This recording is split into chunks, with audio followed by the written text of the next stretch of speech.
It's a Maamar on Bahaloscha. And let's bring up the text. Okay, so this is a very powerful idea about Moshe Rabbeinu's understanding of the Jewish people's relationship with Hashem and Moshe. Okay, so the basis of the Maamar is on the verse, opening verse of the parsha, which is Bahaloischa Sanerois. So God's telling Moshe to tell Aaron that when he lights the candles, Upirish Rashi explains, why do we talk about the candles at this point of the Torah? So Rashi explains, Kishira Aaron Chanukas Anasiyim, when Aaron saw how the end of last week's parsha, the princes dedicated the tabernacle, the Mishkan. And Chol Daita, so he felt, so to say, weakened. He felt a little uncomfortable. He didn't have any participation in dedicating the tabernacle, and for him or his tribe, etc. So God told Aaron, Chayecha, so to say, I promise you, Shalcha Gadol Mishlehem, the uniqueness of what you're going to have, which is the lighting of the menorah, that's greater than the sacrifices of the Nesiim, of the princes. Why? Because what you have is something greater, which is lighting the menorah.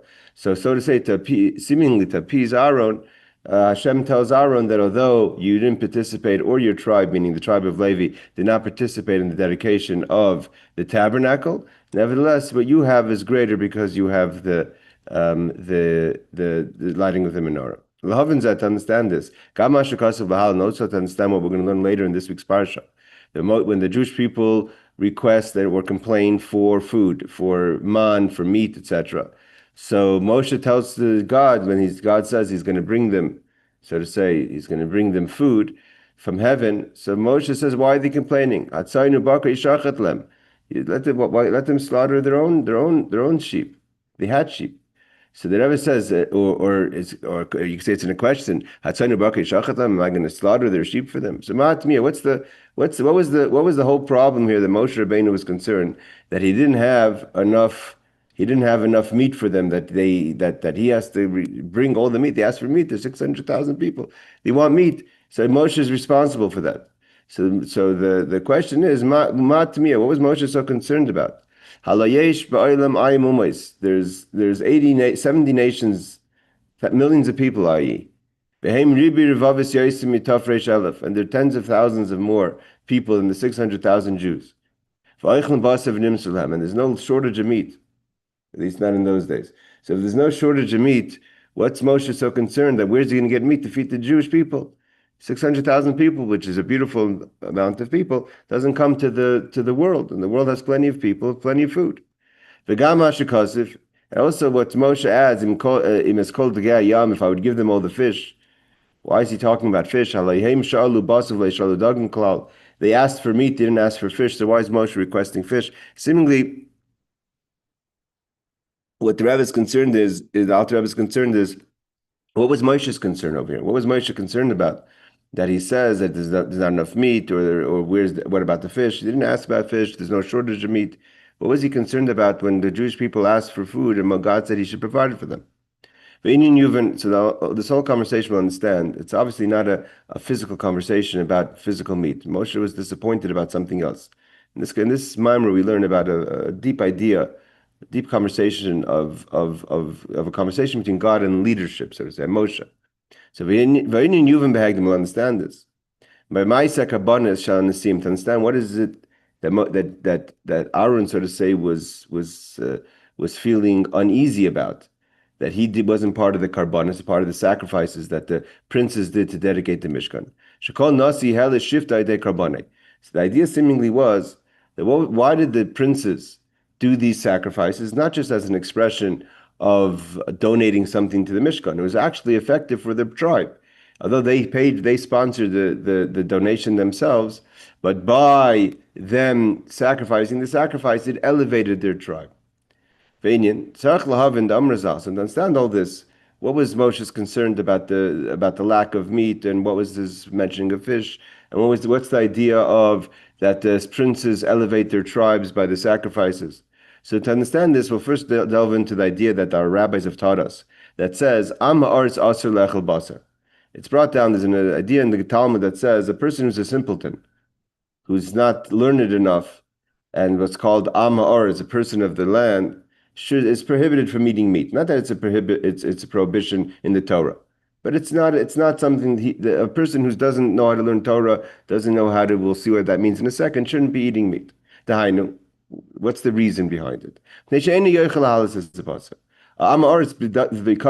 his or her lack of Torah study doesn't have the ability and doesn't have the knowledge to elevate the meat. And it's brought down in other Maamarim that not only doesn't the simpleton have the ability to bring up the meat, but the simpleton also will be brought down by the meat. I'll explain what that means. Moving from this understood. So if we're saying that the reason why a simpleton should not eat meat because he or she doesn't have the ability to elevate the meat, means to say that when we eat, we elevate the food. What does it mean that a person elevates food? Seemingly, the ability the person has, so to say the medaber, the one who talks, has to elevate the meat or elevate the food, is because he or she is higher than the other three elements, meaning lifeless or growth, means vegetation, or even life, the meat, let's say food. So because you're higher, you have the ability to live. If you're higher than something, you could pull something up even to your stature, it's elevating it from where it was before. But in other times, from other ideas, we find the opposite, that food is higher than the person. The Amar Azal, because our rabbis have taught us in the Talmud of Brachos, Ilan she'achal adam harishain, the tree that first man ate from, that was called the tree of knowledge, that added knowledge to Adam and Eve, chita haisa, was wheat. Meaning to say, we talked about this in the Maamar of Pesach, that in order for a person to be able to have das, knowledge of what it means, a father or mother, means greater understanding and comprehension of things around them, which is what das is, hakara, recognition, is you have to eat chita, you have to eat wheat. So we see the wheat elevates the person to a higher level of consciousness and understanding. So which one is it? Is the person higher than the food, or the food higher than the person? We've asked this question many times. The hare. So from here we see from another angle, that where does the person get the das from? It means the tree of knowledge wasn't that there was hidden knowledge in the wheat but in a camouflage. It has nothing to do with the wheat. The reason why the tree of knowledge gave knowledge is because it was specifically wheat, and wheat gives knowledge to a person. We find Reb Nachman talks about not specifically wheat, but in general food, that he says about his ideas that he was able to elaborate in the base madrash, in the study hall. He said, if I would have eaten a good steak, bisra means a piece of meat, the Torah of a shor of an ox, meaning a good piece of meat, I would have a better idea. Means nowadays the wheat has lot more gluten in it, and a lot of us cannot tolerate that, so we can't eat it. I understand, but generally wheat is considered, the Birchas Hamazon is only on grains. The wheat is considered an elevated food. I understand that today there's challenges with gluten, etc. One could try to... the wheat is not the same as it was way back then. It's many times more gluten in today's. Possibly. But either way, we see clearly that the food elevates the person to a greater level of understanding, knowledge. Like Reb Nachman said, had I eaten a piece of meat, I would have better understanding of the subject. So in one way, we find that the person elevates the meat, so much so that it says in Amma, or it's a person who doesn't utilize their qualities of being a human being, and therefore remains in Amma Oretz, tied down to the earth, shouldn't eat meat because you don't have the ability to elevate the meat. And in other places, it says the meat will bring you down. And here, so which one is it? Is the person higher than the food, or the food higher than the person? It definitely brings you down if you get an asthma attack or other symptoms from eating it, etc. Yeah, but we're talking about also bring a person down into more gashmias. So the idea is just both of them are true. Both ideas are true. Both the food is higher than the person is higher than the food. Why? The food is both lower than the person and also higher than the person. What does that mean? All the different tastes of the vegetations, of the vegetables and fruits. V'chein habasar, the different types of meats. Shachayis u'behemoths, from different beasts and animals. Sharshem hu me'olam hatayu. It means to say the very fact that there's different tastes of different foods is they come from the world of chaos, which is called the world of tayu. Shehu b'chinas olam hanikudim. Now here what he's saying in other words is how is it? Good evening, Reb Shimon. How is it? Good evening, Reb Shimon. How is it? Why is it that foods taste differently? Some foods taste like this, fruits taste like this. There's different looks in foods. We talked about the animals are different in character and in look, is because they come from the world of Tohu. And the world of Tohu is what's called Olam HaNekudim, the world of points. I mean, each character is separate from the other character. There's no coexistence of the midos. So if an animal comes from a certain midah, it can have that character and only that character. Like the Alter Rebbe says, you don't find in the animal kingdom that animals will go out of character. They're not flexible. They don't have coexistence of midos. And therefore, so for the tastes and different flavors in foods also come from the world of chaos, which is very separate. So an orange tastes different than an apple. And the world of Nikudim, the world of Tohu, in its spiritual elevation is much higher than our world, which is called the world of Atzilus, which is the world of pattern. Brudim is like patterns.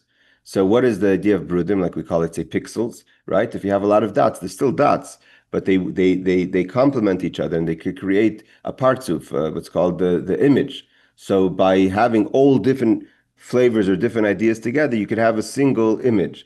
That ability is only in the world of Atzilus, but one of the rules of that is that the lights are dim. The dots are dim and they work together, they coexist together. So in one way, the world of Toyu, of chaos, is greater because it has a very strong personality of each midah, of each attribute. But the complication of that is, or the issue of that is that they don't coexist. So therefore, what happens is in one way, the food is higher than the person because it comes from a higher world. But its inability to coexist doesn't allow it to function properly in our world. And in order for things to function properly, they have to coexist. And that's in our world, we bring things together. What does it mean that the animal kingdom comes from a higher place, comes in the world of chaos, the world of nikudim? Again, the word nikudim, the word nakud that's the dot. Separate, one is separate from another. Brudim is a pattern. The patterns go together. So he says, why does the world of the animal kingdom come from a higher place? The root of all animal is Michais Hamarkaver, come from the animals that were on the chariot. Like the Pnei Ari, the image of the lion, who Makir Nafshas Achais, and that represents not just the lion, but all the beasts. Pnei Shar and the sun and the image of the ox, who Makir Nafshas Abhemus is the source of all the animals. Upnei Nesher and the image of the eagle is Makir Nafshas Oifis, that's the souls of the bird kingdom. V'hinei hachayis noisis is akise. So this is one of the idea. What do we find? That the animals, like in a chariot, right? The animals are carrying the chair. So the chair is dependent on the animals to carry it. V'alakise kemari adam, what was on the chair that was being carried by the animals, is the image of man, which represents the world of Atzilus, our world, which is the world of brudim, of patterns. Hu b'chinas eser sfiros, and what is Adam? Adam, Heidani, is the makeup of all the 10 attributes together, which is the Esespheres of Atzilus, the Olam HaTikun, the world of fixing. Sheniskenu b'chinas parts of Adam, that because of the patterns, it could give an image, like we explained many times. Pixels give an image. So if the pixels are not going to be able to be in a pattern that could give an image, you're just going to see a lot of lights. V'hainu adech mashal say the vadragas hishtalshus evaria adam shurmach evarim v'shagidim. As a person works within their body, the 240 limbs and the 365 arteries. And just like the physical form of the body, so too the soul matches the physical form of the body.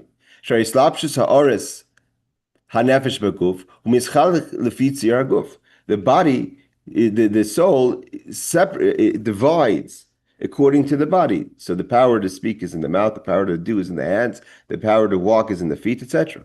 For instance, in the brain is the thoughts. In the mouth is the power to speak. In the hands is the power to do. And that's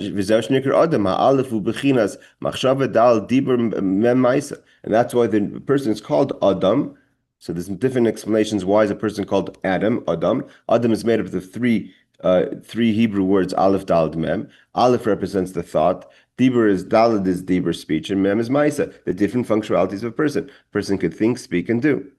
Ukmoikein, Ulamaila. That's the sphere of Atzilus. So too in the world of Atzilus. There is the world of structure, where the midos coexist together. They balance off each other. And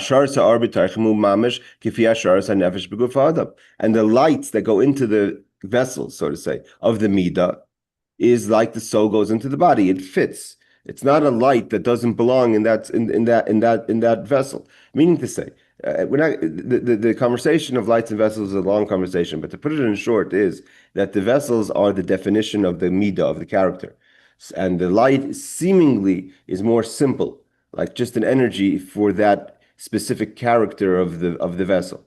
But at the same time, the Rebbe says it's not just an abundance of light or a light that doesn't fit. It has to be a light that actually could function in that vessel. So chesed should come out chesed. So when God manifests in the attributes of chesed, gevurah, tiferes, kindness, severity, or limitations, beauty, etc., these are all different ways of functionality that we have.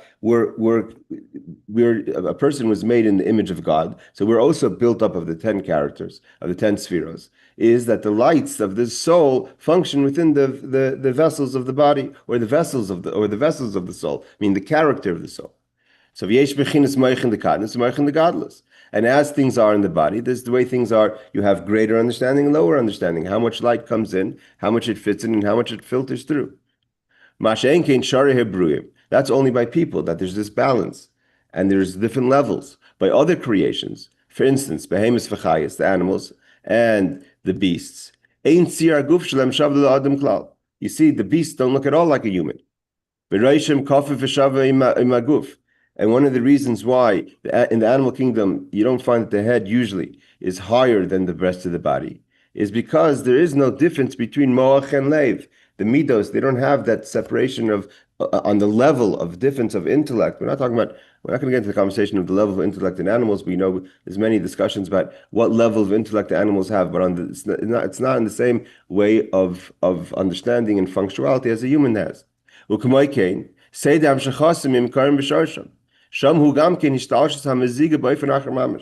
it's not just that the soul comes down in a different way in the animals. Its whole root is different. The root is from the world of chaos. It doesn't come from the structure.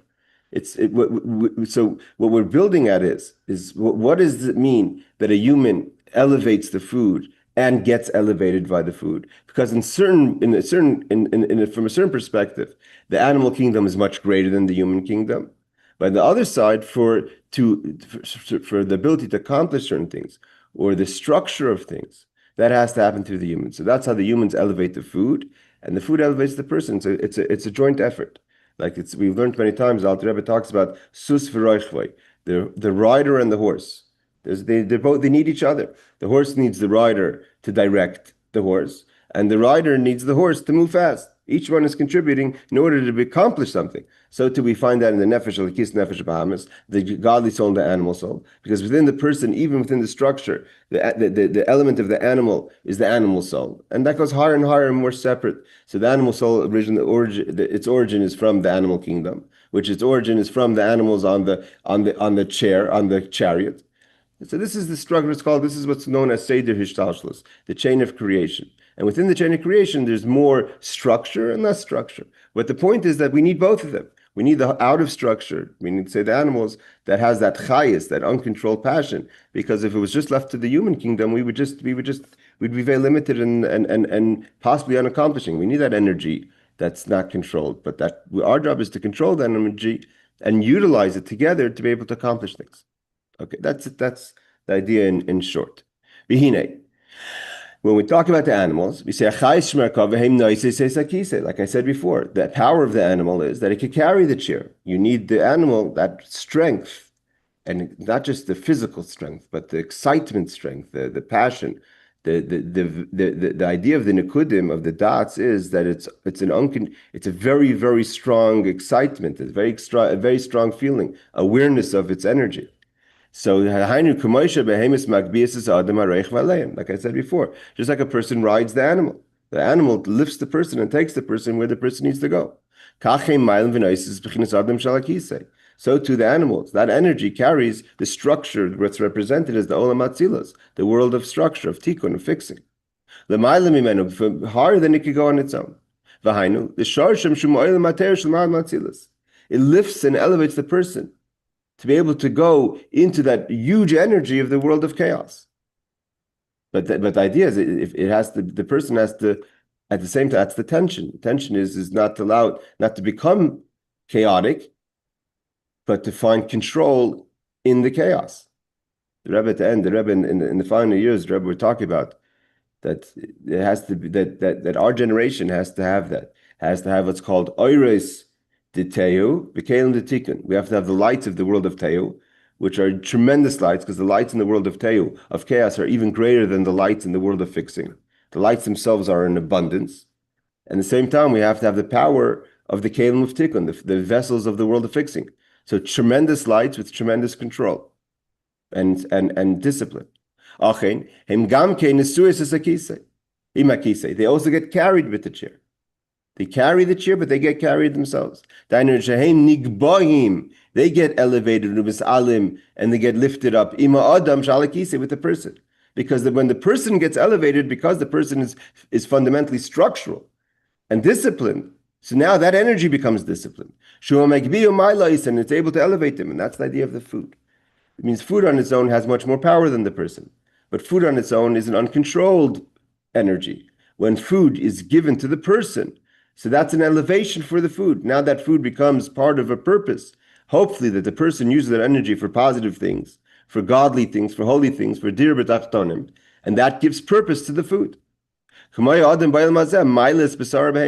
a person eats the food, the meat, when the person eats it and gets energy from it and acts on that energy, now the food becomes to the level of speech of a person. So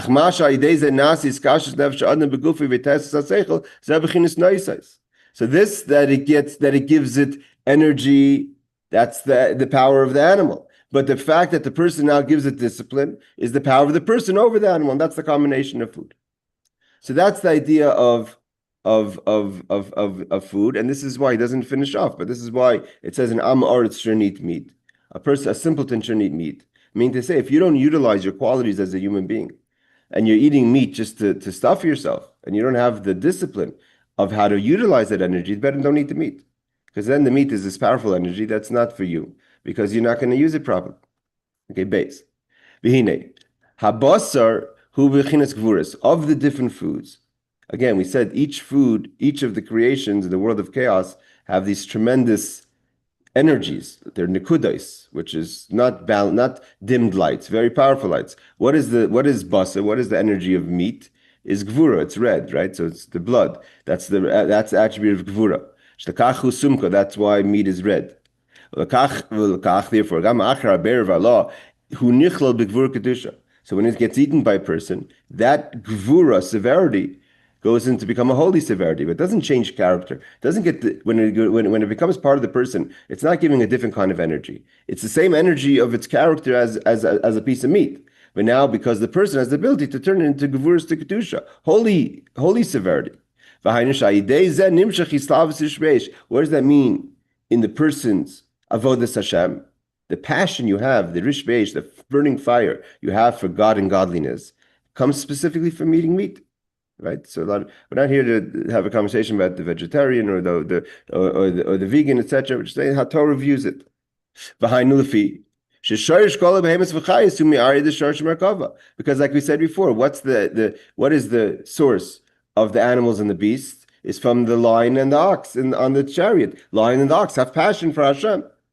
In general, those are the gevuras. Although the lion is chesed and the shar is gevura. But in general, they are this energy of the animal. Like it says, Boyaras Kimari Halapidim There is boyar, is the brightness of the lapidim of the energy of the animals, hasrafim, the burning angels, lashon rish b'yesh. These are all expressions of passion of fire. L'kach gam behemetz v'chayis nishtalsh lehem gam kein v'chinas gvuras l'kach bisri simka. Therefore, the character of the animal is passionate. Its meat is red because it all represents gvura. V'zeh she'amar azam. This is where he goes back to what he says. This is why the rabbis say, Am arz asur l'echel basar. The simple person should not eat meat. Why? If you don't have the tools. And I don't want to discuss now if the Am Aretz is an Am Aretz by choice, or an Am Aretz because he or she doesn't have the ability to study. We're saying a person is Am Aretz because God, let's say, didn't bless them with the great knowledge, means they should not participate in meat. I'm not sure exactly how you want to understand it. But if we're going to talk about at least the person who doesn't apply themselves, right? So he says, therefore, you're not going to apply yourselves, your qualities of sechel, of moach, of intellect. So therefore, you don't have the tools. And you have all this energies, but you don't know how to fix it, to transform it. And the reason why the rabbis say, they don't say don't eat food. All the foods have energies. Like we said, you have wheat, give das, and the vegetables give energy, and the fish and the birds give energy. But of all the energies, the energy of the meat is this aish, is fire. Fire, if it's not directed, it burns, it can consume. If it's consuming the wrong things, that's not good. And he says of all the foods, because it's gevura, it has more of it leans towards, and there's a vulnerability to chitzanius, to negativity, anger, jealousy. These all come from meats.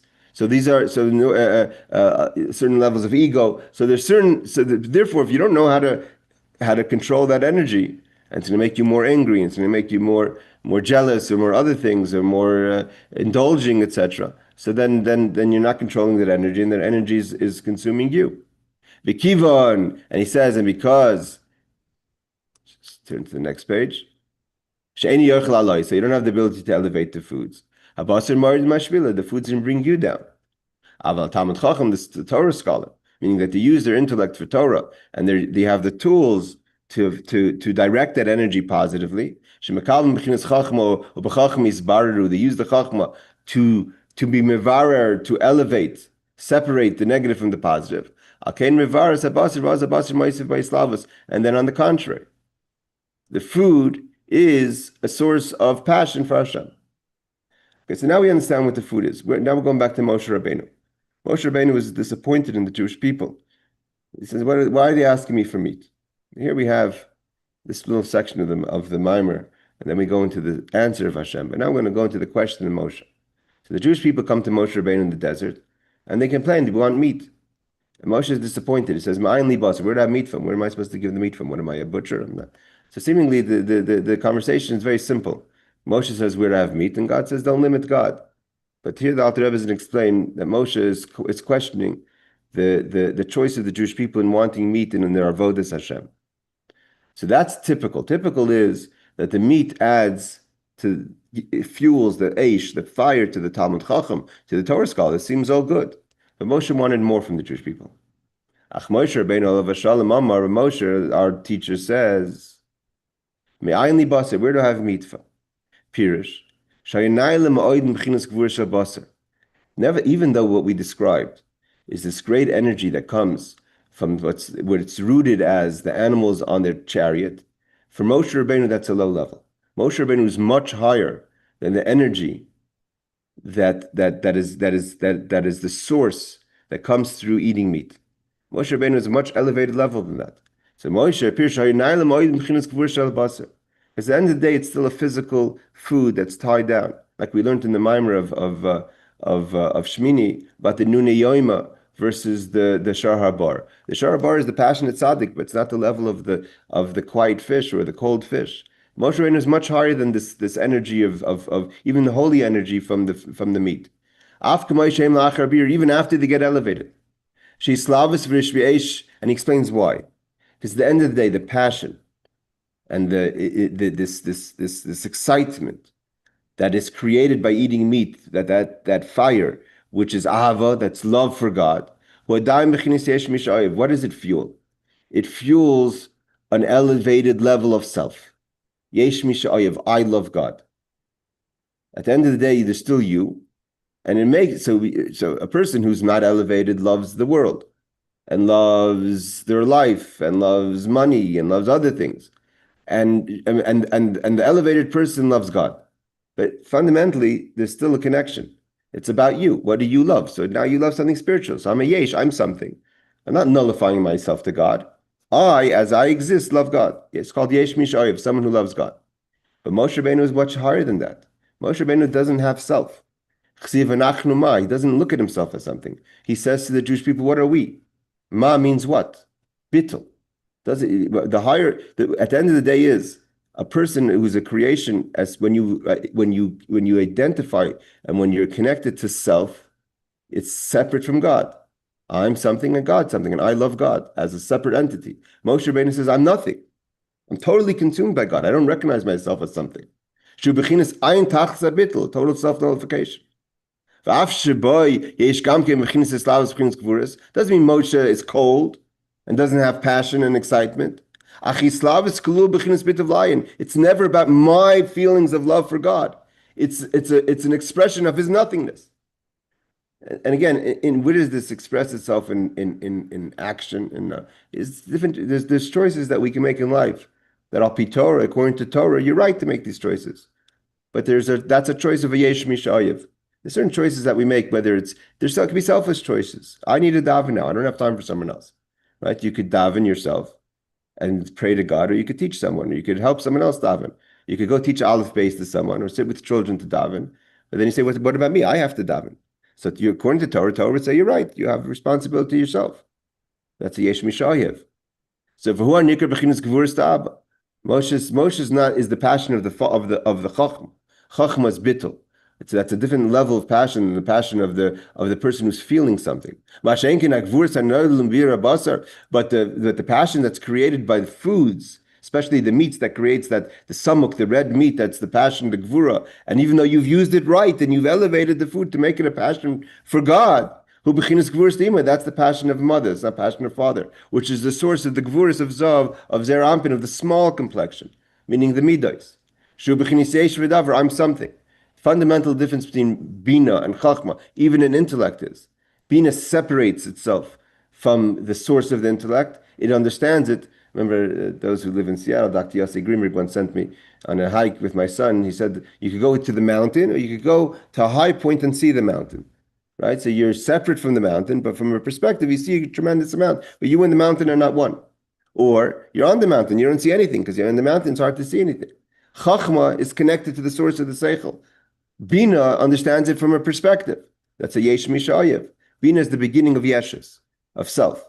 It's not on a level of feeling, it's on a level of understanding, but it's understanding it from a distance. So it's called gvura d'ima. And from there comes the gvura, the severity, or so to say, the passion of the midos. Fundamentally, that means yesh v'davar, I'm something. Shenirger shislavas, I feel my passion. It excites me, I like godliness. It works for me. And for Moshe, that's small. That's something small. It's a small level. This is much lower than what Moshe is, and because that's lower than what he expected from his people. Moshe is bittul, not yesh. Bittul means nullification. Total nothingness. And this is what Moshe says in this conversation to God. He says to Hashem, Vayomer Moshe says, Sheish Shmeis Elef Ragli, within the 600,000 feet of my people, of the Am, Ashar Noichi B'Kibbar, that I'm within them. He figured that if the Noichi, the essence of Moshe is within the people, it elevates the people to be on Moshe's level. Pir Sheish Shmeis Elef Ragli, Dar HaMidbar, he's talking about the generation of the desert. Hayat Talmidov, they were Moshe's students. And Moshe was hoping he was able to bring his students to his level. They should have been also at that level, where they're connected to Abba, to Chachma, which is Ma, which is nothingness, not about Yesh, about something.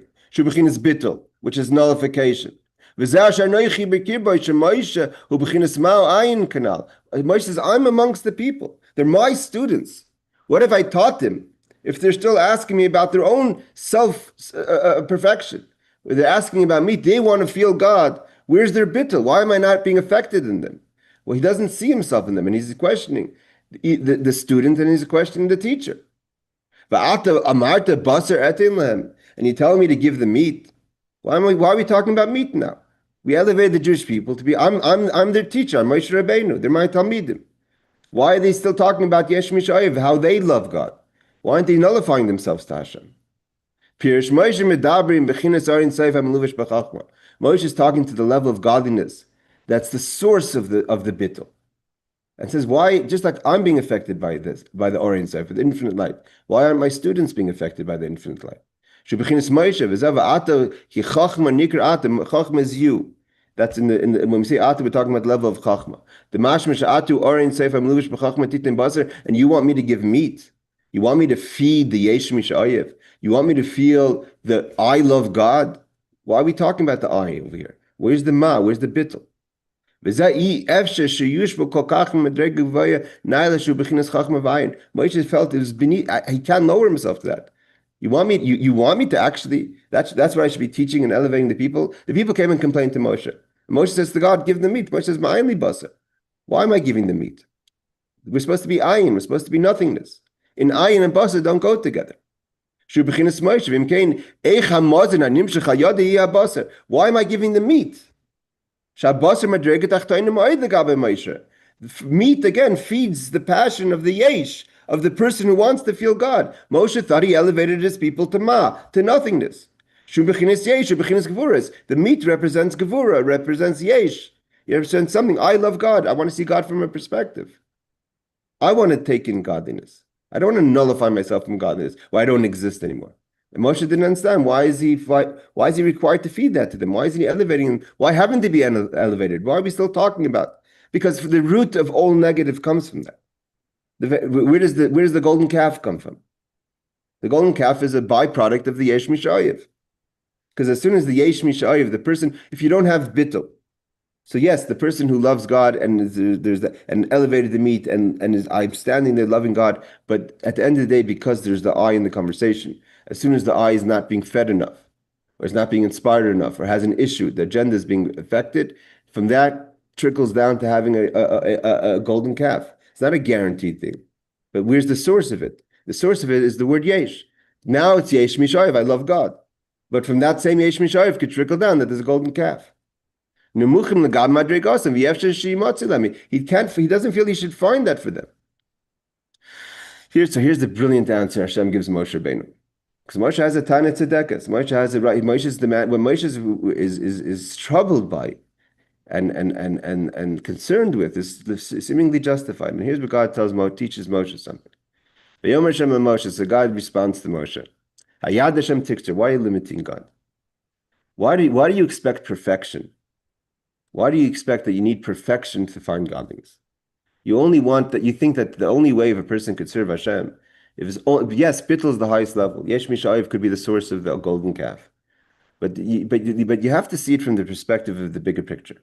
Don't limit to where God can be found. Just because a person is found in the situation of a yesh, they can't nullify themselves. Doesn't mean they can't have a godly experience. That's what God tells Moshe. But Moshe, God responds to Moshe, Yad Hashem tikser. Why are you limiting God? The word tikser means from the word katsar, small. Why are you making God's head small? Pirish. You're right.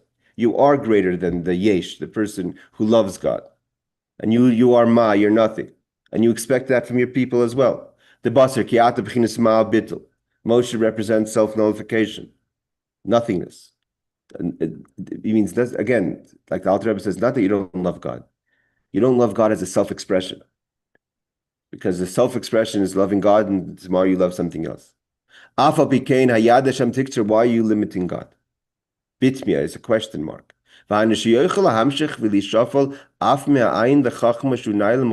If you tried hard enough, you could penetrate the chachma, this bittul, even within the avoda of a yesh, of a person who feels self. To bring the chachma down, you don't need to elevate and totally disconnect yourself from all worldly feelings and expression to find God. But in the yesh of the basar itself, you could find the chachma, the bittul. That's why the Alter Rebbe is going to explain. This goes back to that locus of saneris, the lighting of the candles. That's why Moshe. That's why the Alter Rebbe doesn't explain the meat was fatty, was oily, because the idea is that to bring the chachma in the meat means don't limit. When Moshe Rabbeinu was looking at it too extreme. If it's selfish, if it's self-involved, so it's selfish. It's yesh. Why am I? What? I have nothing to deal with here. He says you do have what to deal with. In the yesh itself, you could penetrate the chachma, the bittul. Says l'establish discuss the mat begvursa hayesh shel habaser shegam bebechinas hayesh shel habaser. Even within the yeshes, the self-awareness of the person that connects to the eating of the meat, yiskal habitul the chachma. Even within there, while the person feels self, they could have also a combination of bittul. Hiyad Hashem yochli shafel ma'oid lemata mata. You don't limit to how far God could go down. God's hand. That's why God says to Moshe, Yad Hashem tikser. Why are you limiting me? Do you think I could only be found in the person who sacrifices self in order to have a relationship with me in a complete way? It wasn't that Moshe didn't understand that there's godliness to be found in Yesh, but he wanted higher. And God says godliness could come even lower.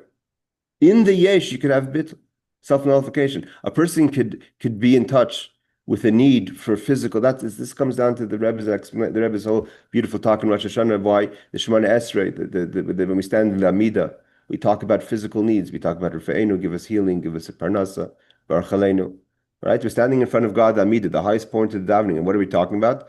Physical needs. Rosh Hashanah, we talk about physical needs. Why? It's the same answer, Yad Hashem Tiktzar. It's not a contradiction to have physical needs.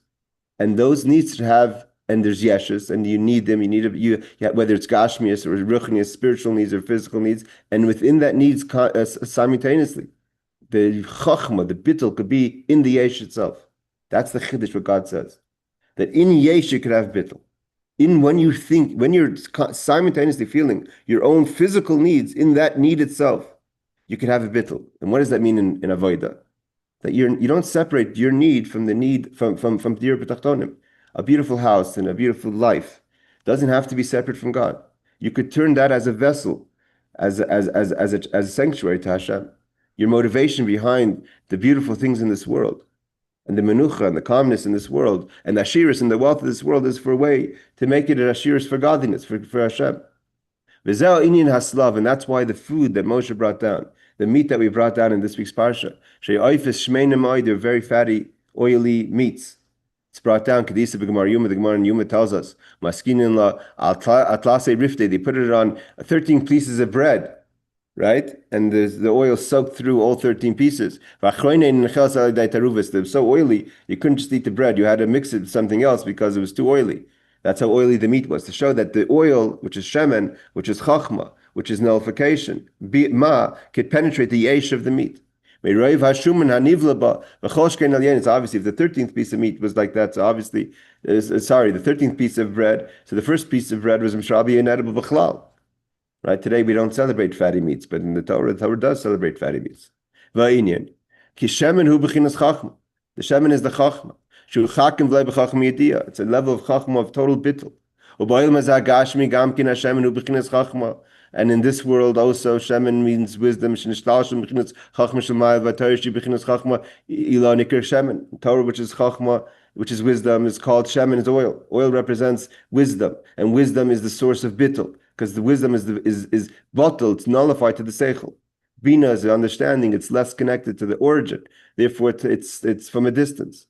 V'zeunin haslav, and that's why the meat. It's the oil that saturated the meat. The basar itself is red, is the gvura. But in the gvura, in the yesh, was the bittul of the chachma. That's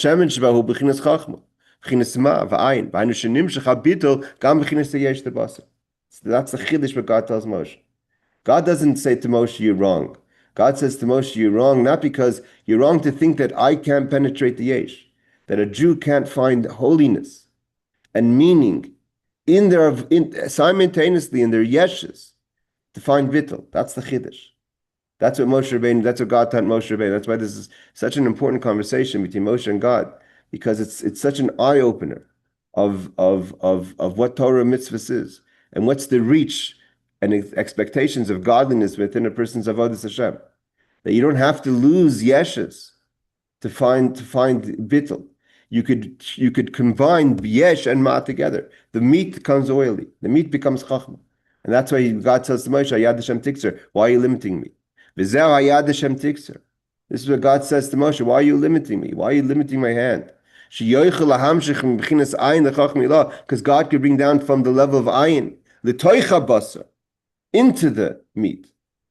Although meat itself means yesh, feeling of self, nevertheless it has the hashpa, the koyach bittul, the power of self-nullification. Why? So he says, now he goes into reason why were they able to transform this meat to be a meat of bittul? It means yesh and bittul at the same time. It says, the bird that they had in the desert as the food from heaven comes from the bird on the chariot. The bird on the chariot is the source of the soul of all the bird kingdom. But regular bird meat is not so fatty. It only has, like the cow and the lion, it only has the yeshes. But the slav, the specific meat they had in the desert, represents that you could have meat that is connected to oil. You could bring self-nullification within yeshes. The ability to combine kindness and verity together. Within the yeshes, the psar haslav, in the meat of the bird, the oil comes in, and the chesed, which is connected to bittul, which is chachma, saturates the meat, and within the energy of yeshes is bittul. That's the chiddush over here. That in the energy of yeshes, of self-awareness, in the self-awareness, there's bittul, the self-nullification. Just like when Aaron lit the candles, that the oil becomes saturated, the wick becomes saturated by the oil. And through that, then it gives off a light. That's a combination. The wick and the oil can give off a light. That's a balance of kindness and severity. Chesed the chacham hu Hashem. V'or de psila hu b'chinas ha'gvuras v'islavas. Sha'psila hi b'chinas yeshem nechnas ba'ar. The fire, the yeshes, becomes consumed by the fire of the oil. V'u'inyan halas nefesh ha'adam b'chinas ratzi v'islavas. It's to take the yeshes. See, what the Alter Rebbe is coming at over here is not just that Moshe Rabbeinu's challenge is being answered by Hashem, but don't limit me. It means you think I could only go so far, I could go further. But there's also, if God can go so further, there's also a purpose there. It means there's a kavanah there. The kavanah is that there's a mile of yeshes over bittul. The mile of yeshes over bittul is that the yeshes itself has, because you have a negeya b'davar, because it's about you, there's a certain excitement about it. It's not there's a certain excitement when you benefit. Yesh misha'ayev versus the person who's nullified. The nullification, with all its greatness, because it's nullification, it's less energetic. But when a person has yeshes, there's more energetic. If you could turn that yeshes, the same energy of self-interest, at the same time be nullified to the higher purpose of God, meaning you need the money, you need the things, you need the refuah, you have issues, you have an agenda, but your agenda is in line and totally connected and totally bottom line by the fact that it's a way for me to serve Hashem. There's a purpose there. It's not just when Hashem says Hayad Hashem tiktzar, don't limit God. It doesn't mean that I could go further down. That the further down I go, the higher the elevation is. There's a purpose there. You can look at it from a way of, okay, I could reach further. I would rather not reach that far, but I could reach further. Don't limit me. The purpose is that there's a kavanah in reaching further.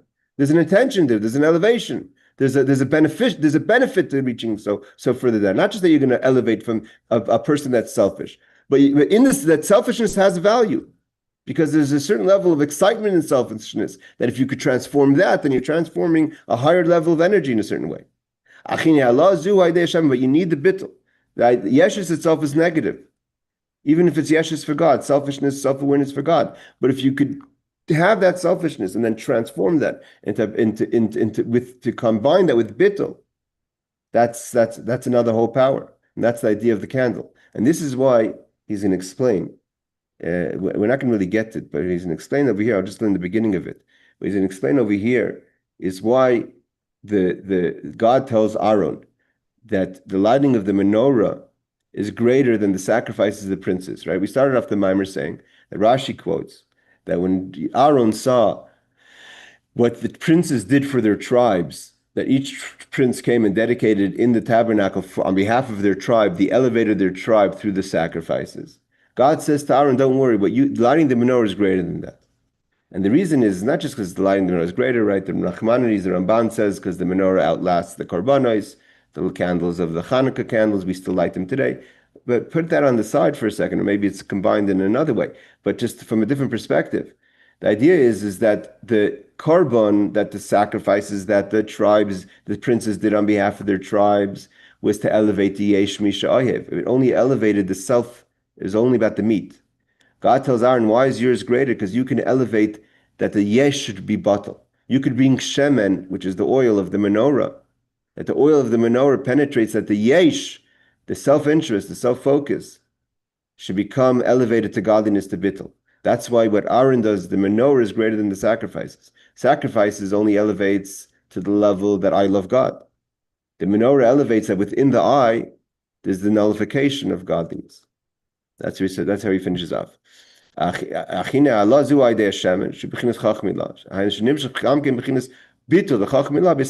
you're able to bring the bittul into the passion of the yesh, to the person who has a passion for God. And that's the idea of the Slav. And that's it. We'll just finish off over here. He says, This is what God says in the beginning of the opening of this week's parsha. That what Aaron does with lighting the menorah is greater than the sacrifices of the princes at the end of last week's parsha. The korban is that the altar eats. Just like we said before, that when a person eats meat, it creates a passion for God. When you elevate it properly, you're a Talmud Chacham. But nevertheless, it just feeds yesh, my self-interest, even if it's holiness. I love God. The altar is the same idea. It's on a higher level, but fundamentally the same idea. Yesh mishayev, someone who's eating, someone who's loving. And therefore our rabbis have taught us that the altar is like the table. And when the altar has been destroyed, a person's table is a place of atonement. This is what the princes did. Each prince elevated his tribe through their sacrifice on their day. The first day was Yehuda, the second day was Zevulun, third day was Yisachar, etc.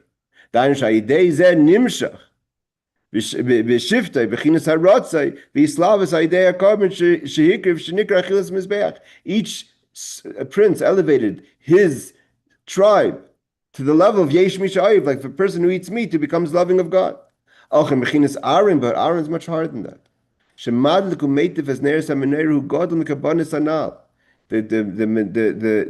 menorah is much greater than that. And he continues to explain, the reason is because, again, the idea is the princes represent the sacrifices, and the sacrifices represent achilas adam, like a person who eats, and the achilas mizbeach, which is all about the yeshus, whereas Aaron HaKohen, through lighting that candles, elevates a person that the yesh becomes saturated with chachma, with bittul.